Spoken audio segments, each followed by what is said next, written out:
పొట్టకూటి కోసం 20 ఏళ్ల క్రితం గల్ఫ్ బాట పట్టింది. అక్కడ మోసపోయింది, తల్లయింది. అంతలోనే ఇంకో మోసగాడు నేనున్నానంటూ నమ్మించి మోసం చేశాడు. ఆమె ఇంకోసారి తల్లయింది. గత కొద్ది రోజుల నుంచి కూడు నీడ లేక పిచ్చిదై కువైట్లోని మసీదుల దగ్గర ప్లాట్ఫారాలపై దిక్కులేని బతుకు సాగిస్తుంది. ఓ పాత భవనంలో తల దాచుకుంది.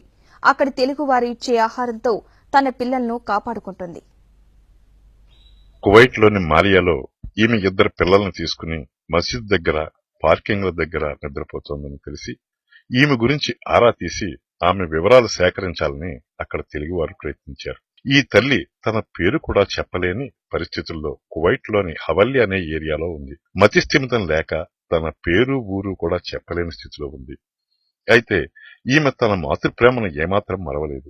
బిడ్డలను కంటికి రెప్పలా చూసుకుంటోంది. ఈమె పేరు రేవతి. ఈమెది కడప జిల్లా. గల్ఫ్ లో 2 చేతుల్లో మోసపోయింది. మతిస్థిమితం తప్పి 2 పిల్లల్ని చూసుకుని ఈ భవనంలో ఉంటోంది. ఈ భవనంలో ఉన్నవారు అప్పుడప్పుడు అన్నం పెట్టడానికి వెళ్లినా ఈవిడికి మతిస్థిమితం లేనందువల్ల ఒక్కోసారి భయపడి తలుపు కూడా తెరవదు. వచ్చే నెల ఈ భవనం కూల్చుతారని సమాచారం. ఇప్పుడు ఎలాగోలా ఆ పాత భవనంలో కాలం వెళ్లదీస్తోంది. ఆ భవనం కూడా కూల్చివేస్తే ఆవిడ పరిస్థితి వీధిపాలే.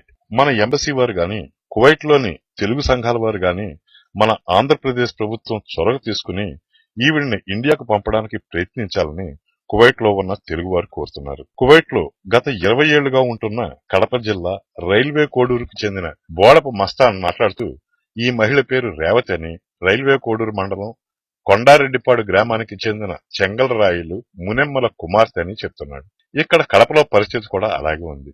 తండ్రి చెంగల్రాయుడు 3 ఏళ్ల క్రితమే మరణించాడు. తల్లి మునెమ్మ మానసిక వికలాంగురాలుగా ఉన్న రేవతిని ఇండియాకు పంపిస్తే ఆమె ఆరోగ్యం కొంత కుదుటపడుతుందని భావిస్తున్నారు.